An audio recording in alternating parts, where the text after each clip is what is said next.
How much is ego going to get in the way of builders during this season? Massive. I've just fallen out with a good mate of mine. We did a project. I've got a house in the South Island. Both our egos collided last week. It was all about me and it was all about him. And so, yeah, apologies to my good friend there. What is success to you? I think it was a learn to love it experience. And there's always pitfalls that you can fall in, but then you've got no one else to blame but yourself. Number one thing if you're struggling is to catch up with people about it. Guys, before we start this episode, let me just quickly jump in here just to thank our content partners, Abodo, for supporting Better Builder. We love what these guys stand for, especially around their sustainability and biodiversity. Abodo is actually thinking way beyond just sustainability, and we know that that is important to more and more clients that builders work with. And all from a family-owned company as well. So thanks, Abodo. We love what you guys do. Now let's kick into this episode. Ben Lewis. Hello. Thanks for coming on the podcast, man. Thank you, Brad. Yeah, and I appreciate you making the drive over because you're on the other side of the bridge, right? Yeah, so we're in Penrose, only hanger. Yeah. Yep. Oh, cool. So nice and central. Yeah. Nice and central. Oh, good stuff. Yeah, we met at like one of those ArchiPro events That's right. last year or something like that. Yeah. So you guys, I came up to you guys because everyone was wearing black, and then you guys had like your sort of like light blue shirts on. That's right. And, Point of difference. Yeah, and I was like, no. And I came to you guys and I said, yeah, you guys were smart. You guys have done this before because you guys stand out compared to all the other guys who all look the same, right? You kind of have to, right? Yeah. So, and you've done a great job with all your marketing. We'll talk about all that stuff as well. Yeah. Give some shout outs to the people that have been involved. But give me a little bit of an idea of your background, Ben. Like, where did you kind of grow up and what was your sort of upbringing like? Yeah, so I'm a Howick boy. So East nice. Auckland, born and bred. Private school boy. So Where did you go? St. Kennigan College. Yep. Played rugby against them. Yeah, okay. I left school and became a chef, actually. So completely different to building. I thought I'd try my hand at chefing. I always loved cooking as a teenager.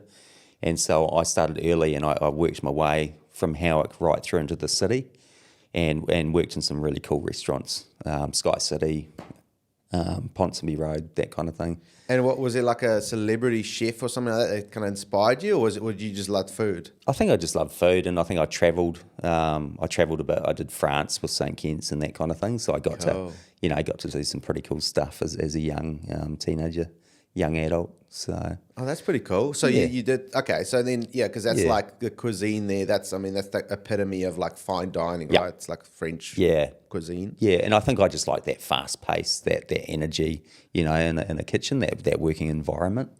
I think I was drawn to it from a young age. Yeah. So you'd watch like Chef's Table and stuff like that on Netflix, or not really?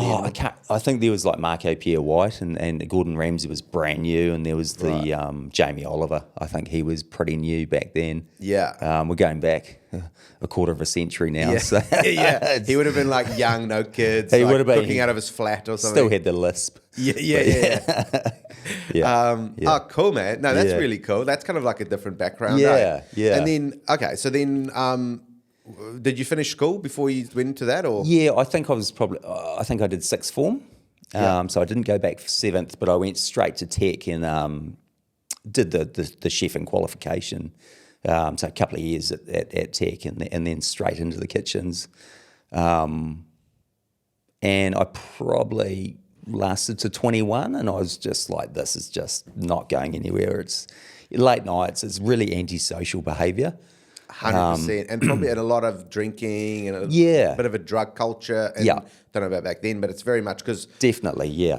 They just hang out at 4 a.m. There's nothing else to do. You finish work at 1, and it's you sleep till 1 in the afternoon, and then start at 3 again. So it's just antisocial, and money wasn't great. Chefs move around a lot, and so you find yourself from job to job.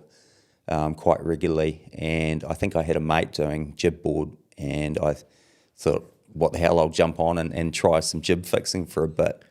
Cool. So that was the start of the transition, I guess. Right, so that's like the opposite side of the day. You're just like, okay, I'd rather just work during the day and sleep at night. Yeah. So, jib fixing, and then how long did it take you to kind of think about getting into building and doing an apprenticeship? Yeah, I think I was in the pub and in Howick, and I found a job advert in the local paper, and so I thought I'll try my luck, and I got the job with a great Dutch company who put me through my apprenticeship. We did some amazing work out at the airport, so we did a lot of commercial, AATS Square. We did the Spring Hill Prison. Cool. So we did some really cool work over probably a 5 or 6 year period, and I was lucky enough to get my apprenticeship with one company. What was it like building a prison? Yeah, man, they've got it good in those new prisons. Like you watch like the American, like Alcatraz and that, and it's not like that. Like these guys have got underfloor heating, Sky TV, glass windows. Yeah, it was pretty flash. It was pretty flash. So it's like doing like a high-end fit out. Yeah, yeah. I was like, this can't be too bad, but And so are they quite like? Are there quite a lot of like? Surely there must be some restrictions around like police clearance. You got to make sure that you don't. Yeah. People don't know the blueprint. I've seen the movies. That's and stuff, right. Yeah. So we did a year stint at Auckland Airport, and that was like, you had to have a certain clearance, I guess, for airside. So they'd check your credentials, and they'd give you an airside clearance. Yeah, so you could sort of work on the runway side, which was follow you home or something. Make sure you don't hang out with bad crew or anything. Yeah, because that would be that'd be the way to kind of crack people out of there if you know the blueprint. Okay, that's pretty cool. So what kind of guy were you back then? Were you just I was wild. Like I was in my early 20s, party. I'd go out all night, stay out all night. Still come to work. I was diligent, right? I'd turn up and I'd just work. I'd just be a worker. Like the boss would give me a job, and I'd work, and people would follow me. And so I was like this wild kid from Howick that would party all night, but I was kind of in charge. It was cool from a young age. I was sort of And that was that kind of like a? Were you kind of proud of that, being like, I could be a guy that can party all night? Yeah, I was. Yeah, looking back now, it was reckless and misbehaving. But I guess. Yeah, I got looked up to by a lot of my co-workers, and I guess I got given trust by my employers. So, yeah, I had that sense of belonging early on with that company. Very cool. Yeah. And what kind of made you like that? Was it? Was your dad quite like that, or your parents or something? Or what kind of gave you that sort of mentality? Yeah, that's a really good question. I think because I was shy at school and I struggled academically, and so I'd like to be praised. And so if I did something good, I would continue to, that sort of mentality. Right. So you had a bit of like not like a chip on your shoulder, but you had like a little bit of like you wanted to prove that I could do this. I'm a yes man, and I can. Make that's it cool because it's kind of if you're not academic, you're like, well, I could just work hard. Yeah. And then that way I can make it. Yeah. Yeah. Oh, that's cool because that's a good mentality because not everyone kind of is like that. Yeah. And then, okay, so you got your, so what was the name of that company? That was KBL. KBL, yeah, okay. Cannon Builders Limited. Oh, nice. Cannon Builders, yeah. And so how long did you work there for in terms of, so you finished your apprenticeship with those guys, and how long were you there for? So that would have been 5 years, 5 or 6 years. They went through a tough spot there, and so they ran out of work at the same time as we fell pregnant with my son, my 15-year-old, who's now 15, yeah. So that must have been quite stressful for you. It was, but it worked out really well. So I was made redundant at the same time that Hunter was born. Right. Did you get like a payout or a little bit? There would have been a small payout back then. It actually turned out to be the best moment in my life because it gave me that opportunity to, spend those first 6 or 10 weeks with my son. It was great timing. I wouldn't change a thing, I had no money. We were so broke, but it just didn't matter. At that point in life, it just didn't matter. We had this brand new baby boy, and we were, just head over heels. And I got to spend that special time with Hunter. That's so cool, eh? Yeah. Yeah, my wife and I, we did the same. Where I just sort of quit my job, and when you have your first child, like I think you're as a guy, I think your mind gets you start to like rethink life. Totally.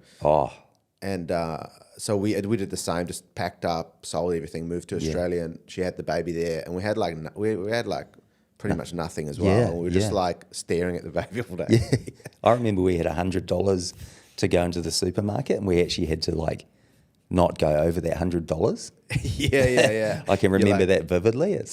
Yeah, you got to put the nappies in first. Yeah, and then yeah. whatever's left over. Yeah. just unreal. Oh, that's very cool. Okay, so and then was that like the start of thinking about starting your own thing, or Yeah. So I would have been. So that was 2009. So what's that? 15 years ago. Yeah. Ish. Yeah. I actually approached the Wins office, Work and Income, for a grant to set up a company. Okay. So I think they would have given us a small grant to basically start Lewis Contracting. We thought this is the perfect time. And so we incorporated Lewis Build. It was Lewis Contracting, which is now Lewis Build. And yeah, we started doing the small decks, fences, bathroom renovations, the odd kitchen. I remember winning my first renovation, and I thought, this is amazing. So I had to take on someone to help me, and so I hired my first apprentice. I remember building our first house. Some pretty. That's pretty cool, though. So you didn't because a lot of times people transition like they work for a company and they're like a great site tech foreman or something, and they go, I can do this better, and then they go out and they buy the ute and stuff. But you probably did it a little bit more. You were more family focused. I assume you didn't go and get a lot of debt or anything like that, or what did you do? No, so You didn't buy like a Ranger or anything like that? No, what did I have? I think I had a Toyota Hiace. It may have been brand new. I can't remember now, but but we did run before we walked with a few things. Like we built our first house, so we borrowed a lot of money. Probably shouldn't have. It was a year. It was 2010, which wasn't a great year. 2011 was worse. Yeah. So we were doing a few things like that. I was a good builder, but I had no business brain, and so I fumbled my way through it, through being a dad and probably still drinking too much. Yeah. And Just for fun or for stress? why did I drink? Yeah, I don't think I was genuinely happy in those years. I would bury my head in the sand for many years. So I probably worked my way through the first 3 or 4, 5 years. The job started to grow and get bigger. We would take on staff. My ex-wife and I would fumble our way through running a business. Not open to coaching or learning anything back then. I was very closed off. I thought I knew everything, and she'll be right mentality and anger towards clients that, if the job went this way or that way, it would piss me off quickly. No real understanding or emotional intelligence. So we did that for many years. We just survived, I guess. Do you think that you're talking about that putting your head in the sand, and I do talk to a lot of builders that I'm thinking of right now that are exactly where you were at. They're right there now. Yeah. And but do you think it's a sort of more of like you think you know it all, or do you think it's more of like a deep rooted insecurity around knowing that you don't know anything? Absolutely. But you don't want to let on. Terrified. Yeah. Much easier to drink and go out and she'll be right and not get out of bed on that Monday morning and make it someone else's problem. Yeah. Very easy to do that. And so how long did it take you when you started to figure out like, hey, I'm going to have to like reach out to someone for business coaching, for advice, or how do I structure my finances? How do I set some structures and quality control? Like how long did it take you before you were like, okay, enough is enough, I'm going to have to ask someone? Yeah. It took me the first 10 years. Wow. So 10 years of doing the same thing until I got separated. So COVID hit, and my wife and I separated, and I stopped drinking. So I've been sober 4.5 years today. Wow, well done. That was probably the point where I changed personally. Wow. I sort of grew up and became emotionally stable, Crazy. emotionally Okay. mature. So it took you 10 years. Okay. 10 years, And then, yeah. and it took like a big life event for you to kind Big of life event, yeah. Separating from a marriage, moving out of a home, COVID. Yeah, three or four big events, and then meeting the love of my life. Wow. Yeah, These things tend to work out. they do. But during COVID, it must have been quite hard, right? Because everyone was so isolated, by Yeah. force. And it was such no one felt like themselves, for a little bit there. It was bittersweet because it gave you time to heal. I was going through all these tragic events, which are now amazing, but it gave me time to actually deal with that, to walk around. Like I used to walk around during COVID. I'd just walk for 3 hours.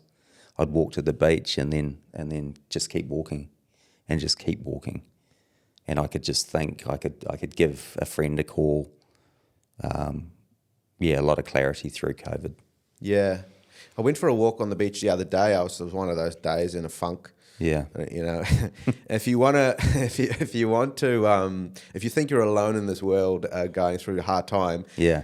go for a walk on the beach and just look around at other people, and you'll see real quickly that you're not alone, because everyone that's walking at like 11 a.m. on Yeah. a beach is literally there going through the same shit. They're internally, yeah. Looking out. Yeah. It was actually I kind of giggled to myself, because I was like, look, all these people are just all in a funk. Everyone was just like staring out, going, what am I doing? You can just see it on their face. Yeah. And it was actually quite good, because it's like, okay, well, we all go. Life is not, or life actually isn't easy. It's not. And so those years, or that year, that 2020, that's when I thought, right, I've just got to open up, start being honest and empathy, learning empathy and that kind of thing. And I went through a lot of therapy, and then a lot of coaching. That's where I thought, hey, I actually enjoy talking to people. Let's start talking to a wide variety of people. And that was therapists, coaches. So your therapy? Yeah. And how did you find? Did you just Google like a? Yeah, I did. I was like, I need help today. And so I rang around until I found someone that could help me that day. Wow. A great lady that is still a close friend today. And so that was like the thing that opened your mind, because I'm getting, I'm somewhat getting coaching in my personal life here. Yeah. I might as well get, now you're a bit more open to get input for your business as well. Yeah. Okay. You got to sort yourself out first. And so, we unpacked why I was unhappy for so many years, what triggered me, growing up, insecurities, that kind of thing, shame or guilt, or, just unpacking all of that. Obviously, I'm an alcoholic, and so understanding that, it's something I'm proud of today, because I'm aware of it. So was alcohol was that the main thing? Yeah. Alcohol and addict, that's what we say in recovery. And what was your drink of choice? Oh, beer and Appleton's, I think. Right. Appleton Dry, yeah. Seems to be the easiest one to hide, eh? Yeah. Alcohol, because it's so readily available, and it's you're social, and in today's world, you're almost weird if you don't drink, right? Yeah. You probably would find that now. Totally. People are like, well, you don't want to have a beer? Yeah. We go to events, but people know us now, and so they'll have non-alcoholic drinks in a chili bin waiting for us, Cool. It's great. Zero bubbly at the House of the Year Awards. People know that we don't drink. Yeah. So my partner and I were both sober. That's cool, man. Yeah. That's really, it's inspiring. What's the best non-alcoholic beer out there? I like the beer, so the Sawmill Cafe. Right. Yeah, they do a beer. It's amazing. It's funny because the Heineken Zeros, I get a hangover, not from the alcohol. Yeah, they're kind of like a little bit disgusting for me. Yeah, those there's something in there. It just makes me dizzy, and I'd rather have a soda water or a lemon lime and bitters. But sometimes you do want that, hot that drink, in a social setting. You want to be holding something in your hand. And I found the one that was quite good was the Zephyr makes like a zero alcoholic, like a cider. Yeah. You had that one? I haven't tried that, no. It tastes just like cider. Yeah. And I don't know if that's a good thing for you or not, but like it tastes Totally. Yeah. Yeah. It tastes just like cider, and it also has like only like 40. Is it like 40 calories or something like that? It's quite low. Low in sugar. Good for the handles. Yeah. Well, my handles, need a little bit of work. Yeah, me too. So yeah, that one's pretty good as well. Yeah. But that's cool, man. Okay, so I mean, that was like you needed like a big life event. Big to kind of life event to shift you into really your thinking. snap myself out of my way of viewing the world. Yeah. Yeah. So okay, so then let's talk about that then. So that was so when was that? COVID? So 2020. Yeah, that whole year. It's a big year, right? It was a big 2020. year. Big year. Flip. 2 lockdowns, I think we went through. And that's like a solid like four and a bit years ago now. Like it's funny how 4.5 quickly that went. years. Yeah. Okay, so then what did you do? So then you started getting some business coaching, and who did you reach out to, or what did you do? So I think obviously I'm a Master Build member, and so they put out some socials, and I think I saw Kurt Hegetschweiler, the $1 Million Builder from Sydney. Yep. So I gave him a call, and we did like we did a one-on-one Zoom, I think, and he sold me there and then, and I signed that day. I did a year's coaching with Kurt, and he introduced me to Cornet from Biz Video, and so we did 2 years together, which was Cool. Shout out Biz Video. transformational, man. Like honestly, those guys, they're amazing. We did everything remotely because obviously they're set up in Queensland. We're in Auckland, but I was one of their first big builders to really, take grasp of what they do and tell their story. So they had guys in Auckland that would come and interview me, and we would do it remotely from Queensland. And so we basically did 2 years of Biz Video, telling our story and showing off our work, and just telling the story. It was amazing. That was the transformation. That's what opened me up. So tell me about that. Like, Yeah. what when you say telling your story, what I mean? It's like a bit of a buzzword out there. Yeah. What does that mean? Because I talk to a lot of builders. Because obviously through my other business, Grow as well. Yeah. We help a lot of builders with, kind of telling their why and demonstrating value on a more emotive level. Yeah. Because people make decisions with their head and their heart, right? So you can't really build trust, and I guess a lot of builders don't really understand that you can't really build trust with your ideal client out there just on logic. Yeah. You need that emotive side, the deeper meaning about what talk to me a little bit about what you learned working with the Biz Video guys and how that's maybe benefited your business, kind of like touching on that more sort of who's behind the business also, as well as the practical unique value proposition, if that makes sense. Yeah, I guess I was always, and I'm still guilty of it, moving on to the next job and not standing back and being proud of actually what we do. So just grateful, practicing gratitude, stepping back and looking at where we've come from, just celebrating what we actually do. Yeah. And showing that to the clients like that, they're like the authenticity and that builds trust, being open and honest. Good for me, my confidence, and good for the team to see. Just good culture, just building good culture, I think. Yeah. Super and do you think that important. when a client engages with you, they appreciate that, the fact that you guys are like introspective and you kind of can show who you are as people as well as just clients, the business? Yeah, some clients. A lot of clients are just they just want the bottom line. Yeah. Obviously not our ideal clients. We want, an even spread. Yeah. Cool. But the good people out there, they know. They notice, they watch. Yeah. Yeah. And it's that alignment thing as well, right? Like if you don't show, and even for builders like listening to this, like if you don't demonstrate value and even demonstrate who you really are as a company, it's very hard to get that alignment with your ideal client, because if you don't show really, it's like dating, right? If you don't really show who you are, then you're going to attract the wrong kind of people, right? Totally. If you're just sort of faking, I'm a bit of this, a bit of that. And time is so precious. Yeah. Like the hours in the week, they just go like that. And so you want you want to keep those hours for the right people.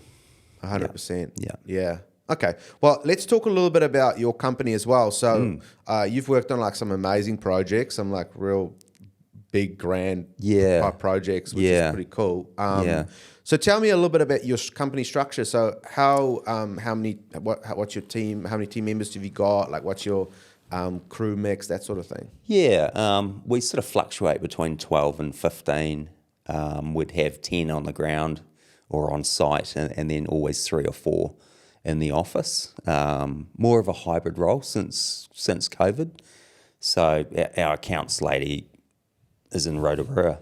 Our QS works from home and the office, and then there's myself who does sales and my project manager in the office. So it's a hybrid role. We have a mixture of builders and apprentices, so we're always taking on apprentices through the BCITO scheme. We do the gateway program through the schools, and so I give back to St Kitts, being an old boy, and I That's cool. go and talk to the kids, and I take on a couple of the lads, for work experience, and one has been fortunate to get a full-time job with us. So we've got we got a full-timer from St Kitts at the moment. Yeah. So. Oh, that's cool. And so in terms of your team, so that's a pretty big team. That's a decent team, right? How do you, what's your leadership style, and I guess what sort of makes a good leader from your point of view? Yeah, I like to let people manage themselves. It's called the 1 minute manager, right? And so with the accounts lady, I let her, if she wants to have 2 or 3 hours off, she just goes and does it, because I know that she'll get the work done after hours, or it's that give and take. It's not that we don't have that rigid policy where you have to sit down at 7 and finish at 5. We all work as a team. We get the work done, but we also are flexible with the hours. Yeah. And are most of your guys employed, or are they mostly contractors? Yeah, mainly employed, Okay. Yeah. And what's the reason for that? I think when you hire an apprentice, whether they're a fresh apprentice or an adult apprentice, I think it's that security. A lot of guys are looking for their first home. They want that security. We give them vans when they become qualified, and just that buy-in. So each and every qualified guy has his own van? Almost. Yeah. Yeah. And because we've had a lot of interesting discussions online around like giving people vehicles, and whether that's a good thing, and whether that breeds sort of entitlement, or whether it's a good thing to kind of reach for. It's a fine line. It's more the site supervisors or the foreman. Yeah. That get the laptop, the phone, the vehicle. Yeah. That kind of thing. Yeah. And the van is more practical than the ute, eh? It is practical. Yeah. You can fill it full of all sorts. The ute looks great, but you got to be efficient. So that's where the van comes in. Yeah.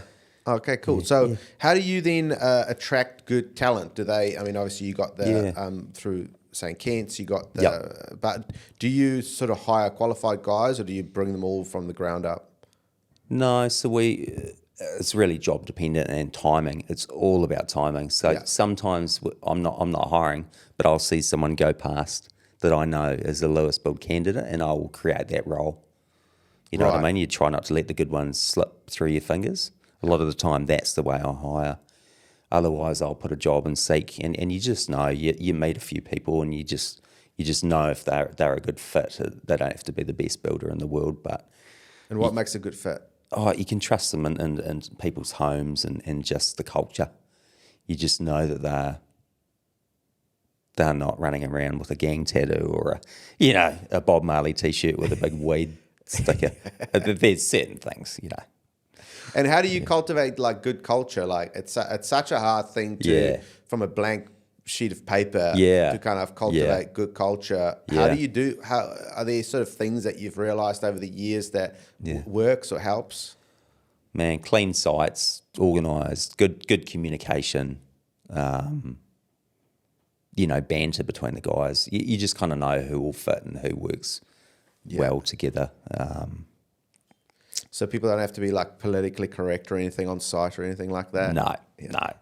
They can have wild haircuts and, we're a building company. It's Seems to be like the trade seems to be like the last frontier of where you can just still be like someone that's just sort of like talks freely and that's say right. what you think. Turn up to work in your stubbies and your jandals and pull on your steel caps from there. I know, and just the banter side and people giving each other, it's just sort of fun. It is cool. It is cool. The guys are cooking like steaks in the toasted sandwich machine at Smoko.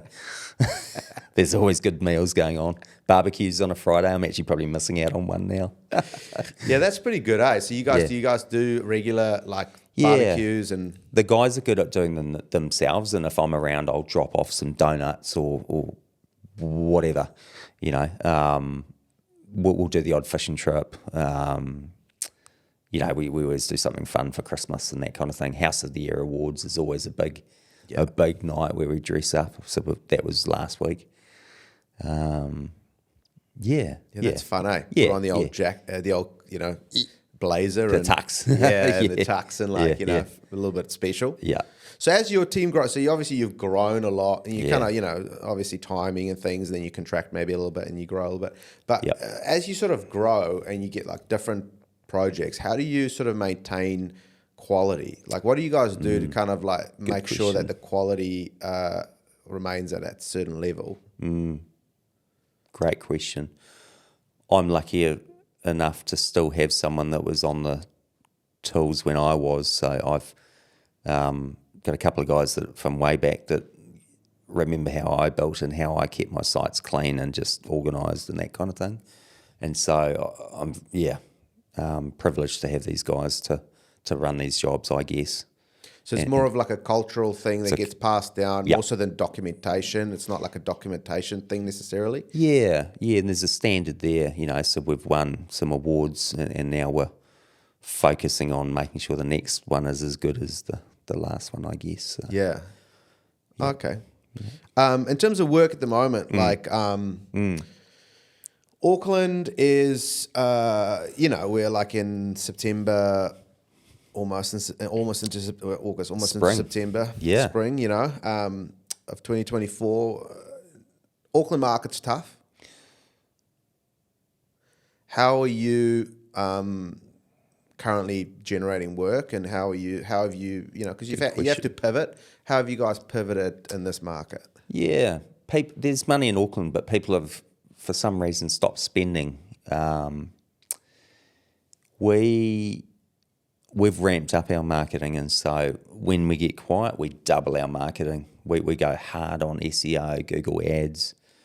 We've got Lewis build over the back of a bus at the moment, so we're trying that this month. Nice. I think it's driving around Ponsonby and Parnell. We're going to try and track it down this weekend and see if we can jump on it. That'd be cool. Create a bit of content around that one. Yeah, we do. We pay for cool drone videos every couple of weeks, so we'll alternate between sites. You've got to keep the marketing fresh. Trying to keep Instagram and Facebook going. Now's the time just to pump that marketing. When you're quiet, and it does work. So I doubled the Google Ads like a month ago, and now I've had 4. I went to 4 jobs yesterday, small jobs, but. In total, they might have been 300,000 or 400,000. Yep. Just from doubling those Google Ads. Don't have the money for it, but you just make it work.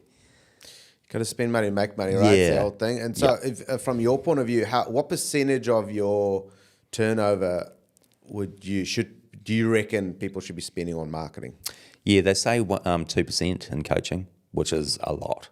Yeah, we do about 1.2, 1.3%. Of our turnover. So let's work that out. So if you do like $1 million of business, then you need to spend like 20 grand a year. Yeah. So if you do like 5 mil, you should be spending 100 grand a year. Yeah. And a lot of builders would be gasping at this right now. Totally. Yeah. You got to spend 5 grand a week, to be serious. What about just referrals?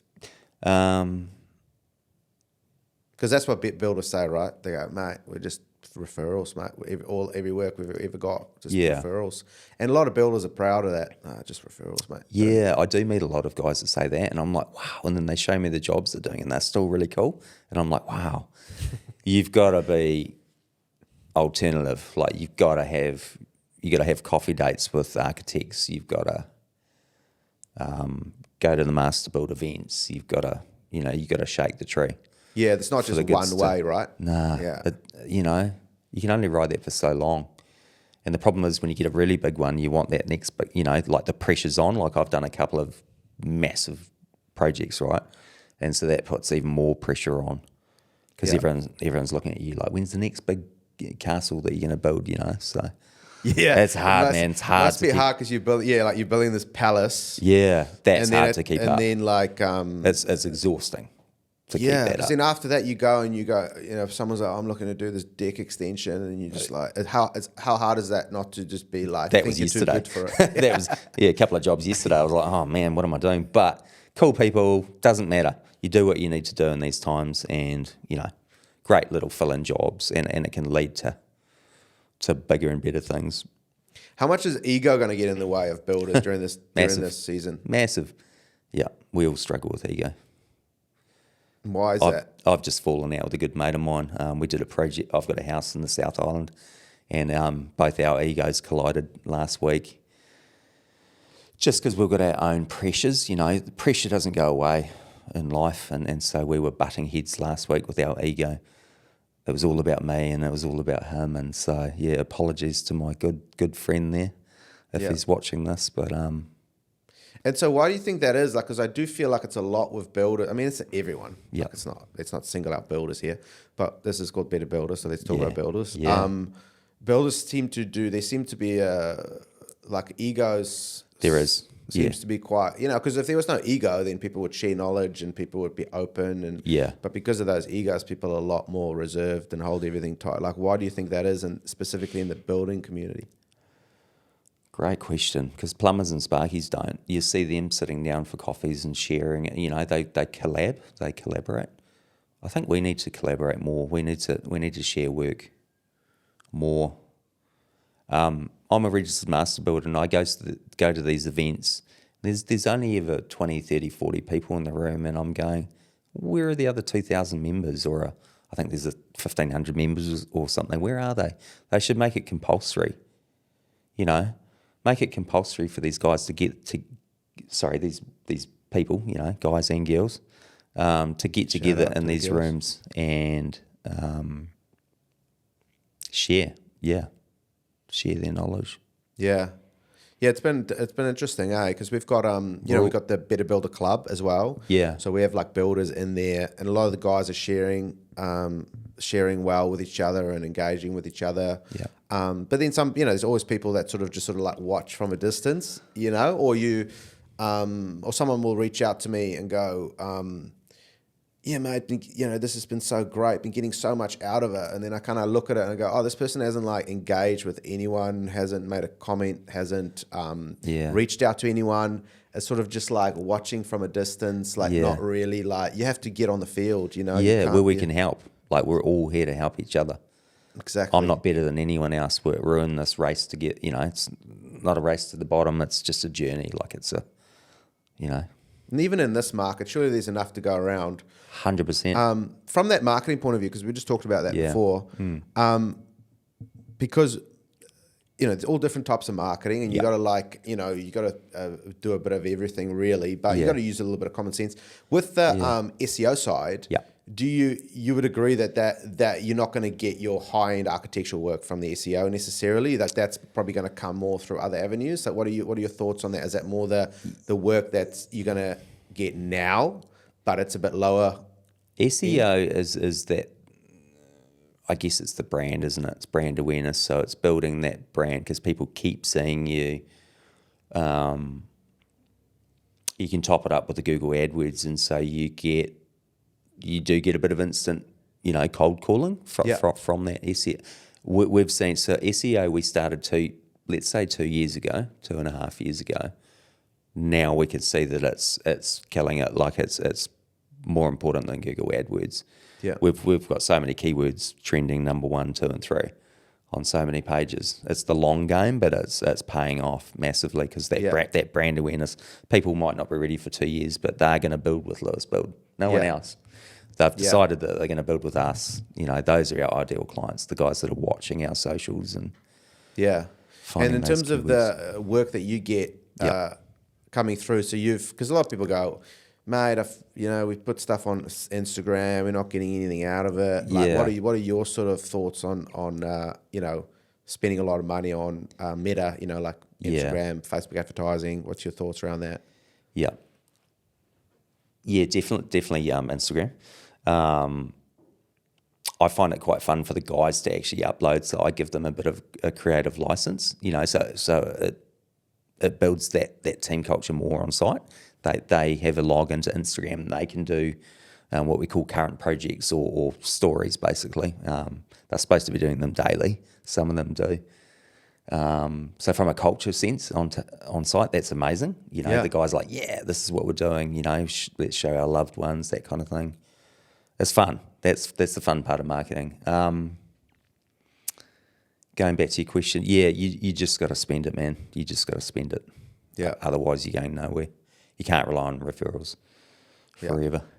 Yeah, I definitely agree with that. Yeah. With your business, what are sort of the numbers that are really important to you that you look at? If you kind of go, obviously you look at the back end, you look at the numbers. Yeah. What is it? Is it margin? Is it revenue? Is it efficiency of guys working? Like what sort of numbers are you looking at? Yeah, like making money is great. You can 1 year you can, all about profit, and then the next year you're complaining about paying too much tax, right? So it's not actually a bad thing to not make too much money. No one likes paying too much tax. I always look at, we need three to five jobs at all times, right? And there's more than 3 to 5 jobs or houses that need to be built in Auckland, right? So there's more than enough for Lewis Build. It's sifting through and getting those blue chip clients, finding the right people that we want to work with. Margins are important, but it's also the journey. Some of these jobs that we take on are 2 years, and so you want to make sure that they're an awesome client rather than an awesome margin and a shit client. You don't want to be stuck there for 2 years. Yeah, and that leads into that marriage and divorce, what we spoke about before. So it's a fine line between that margin, making a profit, because that's what we're here for, and enjoying the experience. Yeah. You were saying before off air. What were you saying? Explain. Oh, the honeymoon, the marriage, and the divorce. The projects, right? What a project. Yeah, is. trying to break that stigma, because that thing is real, man, and it's hard to be in love at the end of a project. Trying to keep that going that's a skill in itself. Yeah. Not all clients love you at the end of the project. Yeah. It's just such a stressful thing. It's the most money they're ever going to spend. It always, it tends to go over budget, especially in this market. Time. And time. It's going to go over time, and unforeseen things pop up. And as the builder, the main contractor, you've got so much stuff going on, and you don't always get your communication quite right. 100%. Yeah, people let you down. Things happen on both sides of the fence. So you just got to be kind. Yeah. Kind and fair. We had a lot of conversations recently, like last couple of weeks ago, whenever this episode comes out, we had a lawyer come on. I don't know if you saw that episode with Finn Collins. It was just quite interesting, because he just talked about like risk management and making sure that that whole analogy that I think Ed Cooney came up with, that saying the best way to not have a war is to prepare for war. Yeah. And the way that you should set up your business. Okay. Around making sure that you're just like cutting back your risk as much as possible. And we talked about payment claims processes and all that. Yeah.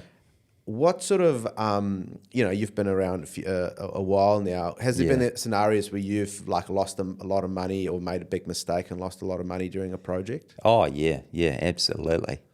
Can you give me what's sort of the biggest hit you've taken in terms of financial hit over the years? Like 250,000 maybe. Shit. You underquote a job by 100,000. That happens all the time. And was that, put some meat around that bone for me. So was that an example where you're buying a job, like you were desperate to get a job? No, you just inexperienced and not having the right guys on, not running the job efficiently on site. That's what it comes down to. So Right. your labour can blow out really quickly. So you kind of like underquoted it, and then Yeah. then it was also I think inefficiently run. we've all underquoted jobs in the past. Yeah, absolutely. And do you now have a QS full time that works for you, and he does all the? Yeah, and we build a recipe like you do it more. You know how much labour and how much fat you need to turn a profit. And you guys, do you do sort of fixed price contracts or labour only? What do you prefer? Yeah, so we prefer fixed price, and a lot of the projects nowadays, the banks are wanting a fixed price. They're wanting that security. Yeah. Yeah. Okay. Have you been sued before? No. Not yet. No. Oh, yeah, not touch wood, never. The council don't like me, but that's pretty normal. I won't go too much into that. What are some misconceptions people have about builders? That they're going to cut corners, they're dodgy. They're going to swap out products. They're going to start your job, take your deposit, and then not finish it. They're going to say it takes 6 months, and then it ends up taking 12 months. All sorts. So these are all things you got to have to like deal with sometimes. This is sort of people come with a preconception of you. They do if they haven't researched. You know what I mean? Like you jump on the website. A lot of our homes are open to view, so you can we can show people what we're building currently and what we've just finished. That's probably the best way. Yeah. Best way to show someone if they have those concerns. Success also leaves clues, eh? So has there been other builders, you mentioned you've done coaching, you've seen other builders, like the $1 million builder out in Sydney. And, what are some traits successful, construction business owners have that you've seen compared to guys that sort of just chipping along and you check in with them 5 years later and they're sort of just exactly where they were 5 years ago? Like, what are sort of the differences that you've seen in other builders? Yeah, if you look at the guys that are winning awards at like House of the Year, so that's kind of the benchmark. You look at those companies; those guys are in partnerships, or they've got the support. They do the coaching. There's some smart guys out there, man. Like I thought we were up there, and I look up to some. I've just been to the awards, and I go, wow, that's cool being surrounded by your peers. But those guys talk like they connect and they have coffees and they, shout out to Keegan from Madron Homes. He's one of the best. So he's not shy to come and sit down next to you and have a chat and be open and honest. Russell Clark is another one. There's a whole bunch of those guys that are. And so one of the elements you say is that they're willing to share information, they're constantly learning, improving. Yeah, their egos, put aside for the minute and, Yeah. That's what I found with very interestingly in the concrete industry, like the guys that do like the real high-end concrete work. Oh, yeah. Your Ross Bannons and those sort of guys. Yep. Mitch from Tiara Construction, like that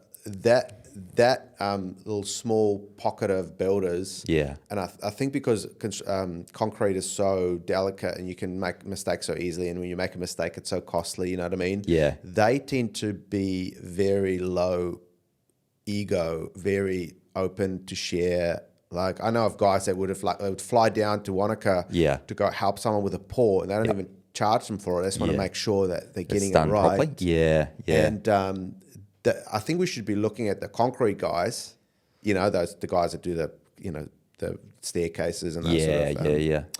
Those are the guys I think we should be looking at as an example of how to share more like information. A benchmark, be open. Yeah. Because imagine if you as a builder were doing some detail and another builder was happy to drive 2 hours to come make sure that you're doing the detail right and not charge you for it. Yeah. Like it's not quite at that point yet. It's not, no. And that's I go back to like Keegan from Madron.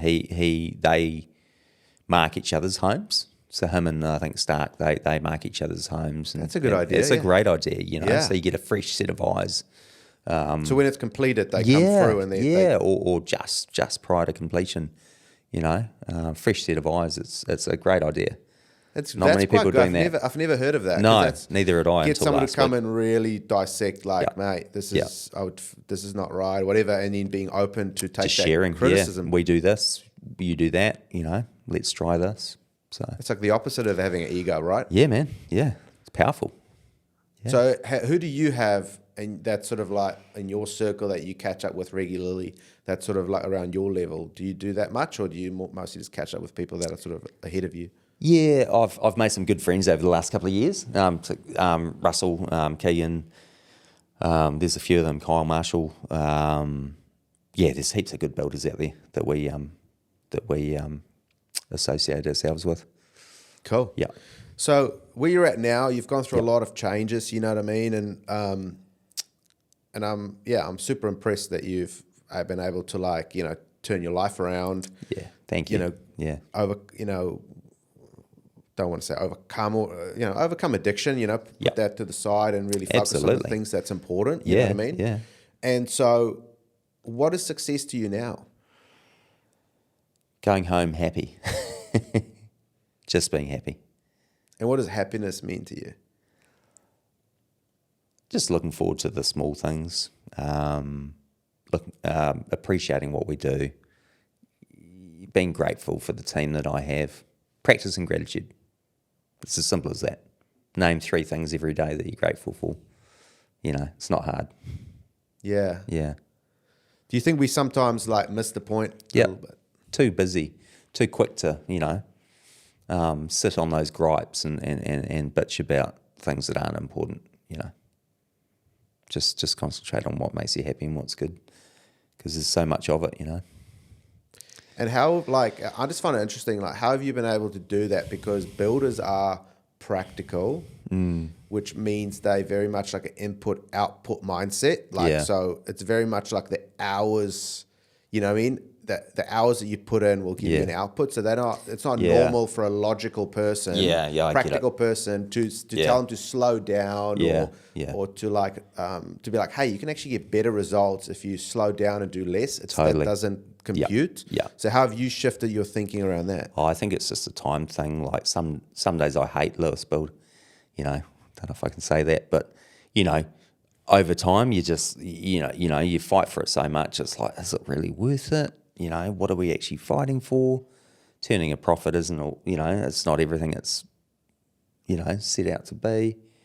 So you've just got to stop and just have fun and go, hang on a minute, it's only a job. It's just a job. It'll be there. It's not going away. Yeah, just slow down. Oh, I love that. When you sort of go through, because we talked before about going through funks and things like that. Yeah. What are some practical ways that's helped you kind of snap out of, either a funk or like a let's be honest, we all get depressed. Yeah. You know what I mean? We all get like a 2 a.m. anxiety, wake up and,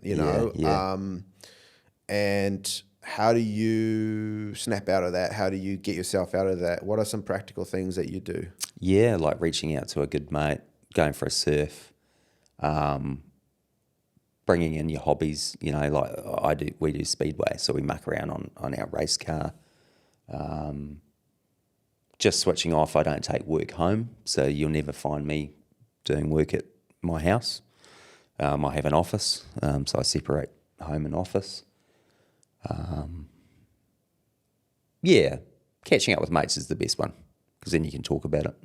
Yeah, I think that's good. I think we've talked about in the past as well around doing an activity. Yeah, it's always kind of good. Cold water therapy. Yeah, you do a lot of ice baths and stuff like that. Yeah, surfing. So we surf in cold water. Yeah, so we've just come back from Riverton, which is in Invercargill, if you know the South Island, and we You surf down there and you did a full wetsuit with a little hood on? And no, I went in just a 3 mil with no booties, no hood. My mate was in a hoodie and booties, but I forgot mine, so I just jumped in and... The first couple of duck dives suck. Man, that fixes you. That sorts you out. Yeah. It really, it's just like everything just washes away, all those sins, and you just. How weird is it when you get real cold like that? You get all like the giggles. How funny is that? You turn into a little girl sometimes. You're like, ooh. Yeah, first, well, you go red and you're like, Have I got hypothermia? Nah, I'll be right. You know, and you sort of float on your back. Yeah, this is cool. Because we do a lot of mural as well. You know, big wild. You know, that's quite cool. That really, you just start laughing and woohoo. You know, snaps brings you right the kid back. out of you. Yeah. Oh, that's cool. Yeah. Cool, man. That's awesome. We're sort of coming close to the end. This is like almost been an hour now. It goes pretty quick, right? Wow. Yeah. I feel relaxed. It's good. Yeah. No, that's cool. I've really had fun with this one, actually. Good chats. Yeah, exactly. Okay, so in terms of and I'll kind of go into some rapid fire questions soon, but like, and a lot of these aspects that I'm, want to know, I think we've kind of covered like a lot of them like really early on, which is kind of cool. What role has sort of failure played in your success, and sort of how do you look at failure now? And would you, it makes for good storytelling. Because then you can pass it on. You know, I quite like teaching, and I like to be able to tell a story. Otherwise, you just it's all glory. You can't have all the glory and no tragedies or that kind of thing. Yeah. So, it's like walking through the fire, right? Yeah. I love a good story. You know. Yeah. The thing with life is you only sort of get one, right? Yeah. You don't really. You don't get another go. Yeah. And so it's sort of part of the, like you say, it's part of the story. It's part of life, going through the tough times. Yeah. And it's not always going to be. It's not always going to be like all trophies. It's not all Instagram, eh? Not all gold awards. I got a silver the other day. I was horrified. I know, right? Yeah, because the Instagrams, it's always like you don't post the tough days, eh? You just post all the fun, all the awards nights and stuff like that. Polished. We call it the I say to the boys, it doesn't have to be all polished, Yeah.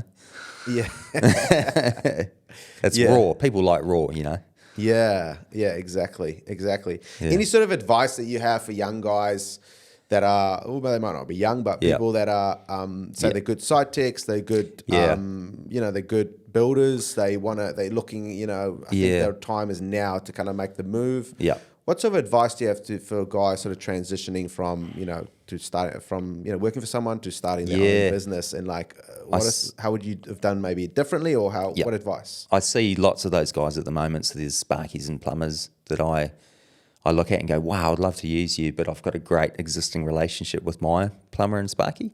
But I look at them and I go, wow, these guys are smart. Like, we didn't have the tech or the social that these guys are doing now. And so the couple that I'm referring to, just keep doing what you're doing, because I think it's amazing. Like, I look back when I was I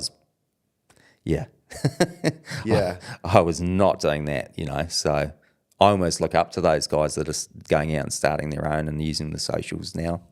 And just like shaking the tree, like doing what they're doing, having coffees with builders and architects, and that's key, man. Like, squeaky wheel gets the oil, or gets the rewards. Do you so in terms of advice for those guys, like you, would you recommend they go see architects, go chat, and how would they approach to seeing an architect? Go for a coffee, take them a magazine, or send them some lumpy mail. Lumpy mail works well. Like send them a roll of electrical tape or a galvanized nail, or whatever's fit for your trade. Give them something that they can take away, like we do fridge magnets,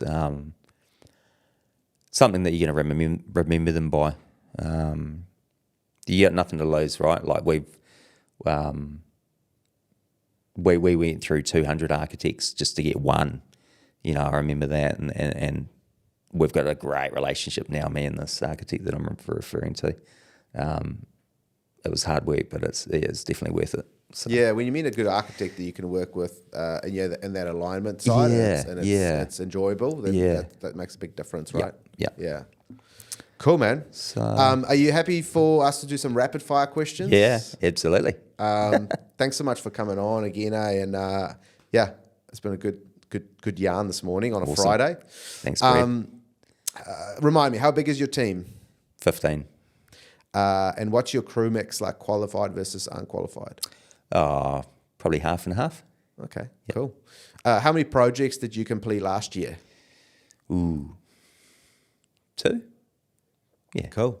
What was your turnover? Under 1 mil, 1 to 3, 3 to 5, 5 to 7, 7 to 10, or 10 plus? 5 to 7. Cool. Yep. What's the lowest gross profit margin building company should be aiming for, do you think? 20. Free quote or paid quote? Depends on the client.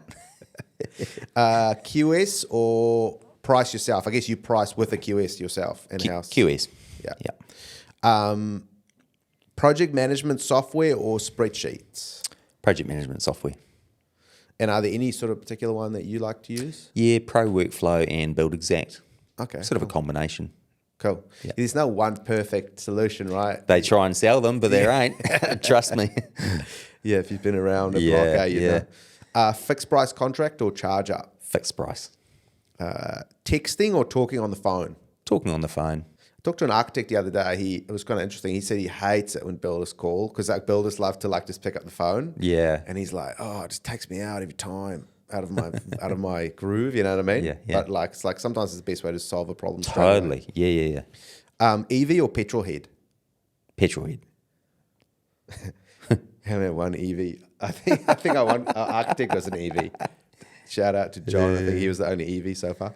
Yeah. I would rather have a beer with an architect, a subby, or a council member. Probably a council member. Get So a I big- can give them shit. Tell them what I really think.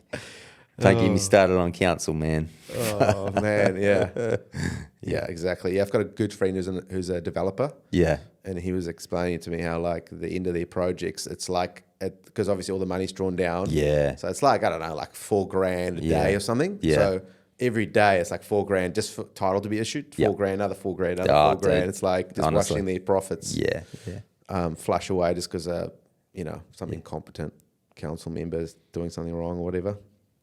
Sounds about Sorry, right. council members. No. Jock or hippie? Hippie. Hippie. When you play, do you play rugby? League. League? Yeah. Oh, yeah, you look like a league, Yeah, yeah. actually. So you're a Warriors guy? Yes. We'll be there tonight. Oh, good stuff. Yeah. They've done a great job at turning talking about The marketing. Yeah. talking about storytelling, Yes. talking about like Yeah. giving Real, raw. being real and raw. Yeah. Like whether it's like Logan Dodds or They've spent all the budget on that or his wife, what's her name? and not winning the comp. Yeah, Sorry, guys. Yeah. Anyway, shout out to those It's okay. guys. I think they We'll be there have- tonight. They've turned it around. All of a sudden, people are proud to wear. Even if the Warriors lose, people are proud to wear the Warriors gear. Yeah. 10 years ago, if you wore a Warriors hat on the North Shore, people would be like, "Come on, mate." Yeah. Now it's like Up it's the cool. wires. Up the wires. You know. Yeah. So Love they've it. done a great Love job. it. So my office is next door to the Warriors. Oh, real? FYI. Yep. Ah, good stuff. Yeah. Okay, that's cool. Wine or whiskey? Whiskey. Oh, yeah. Well, you shouldn't be drinking whiskey now, so we'll go the beer, whatever that Yeah, one's yeah. called. Makita, DeWalt, or Milwaukee? D-Walt. Okay. These days, apprentices are A, soft, B, open-minded, or C, hard workers. I'll say open-minded. Yeah. Are you too mean or too nice to your staff? Too nice. What song gets you like pumped up for the day? Do you have a song that gets you pumped up or not really? Damn. What was I listening to on the way here? Magic. Like rock and roll. Like old Yeah. rock and roll stuff. Oh, I love it. Not a song, but yeah. Yeah. What's your favorite? Do you have a favorite like business or non-business book? I don't read. Yeah, I don't read. I listen to audiobooks, but I Yeah. don't really like sit down and read. My wife does, but I don't really do it Yeah. either. So it's, I appreciate you say that because Yeah. people, we've got to be honest with ourselves. You know, Well, if you don't sit down and people read. go, you don't read? And I go, well, I read emails. Yeah. I read my emails. Yeah. 500 a day. Yeah, there's a lot of words Yeah. that I You read know, every day. yeah. So in lieu of that, then, what's the best or your favorite bit of like resource out there for you to help you with your business in terms of are there sort of like I like talking to people and going and watching stuff and just being part of it. Yeah. You know, even if I am just sitting there and watching, I'm soaking it in and just being part of it. Cool. Yeah. What's one item you can't live without? My wife. Love it. That's a great way to finish it off. Did you have fun? I did, mate. Thank Awesome. you. Yeah. Thanks for coming on, and I really enjoyed this one. And I think the guys have got a lot out of it, and I think just like the realness of it, you know. This is it, mate. This is me real. You know, it's tough, but it's fun. Yeah. No, I appreciate you being open and and raw with it. Yeah. And I think that's a good way with you know, sometimes it's just one other guy kind of like having a tough time and just being like, oh, okay, it's not just me. And then no, man, it's all of us at the moment. Yeah. Cool. Thanks, Cool. Ben. Thanks. Cheers. Cheers.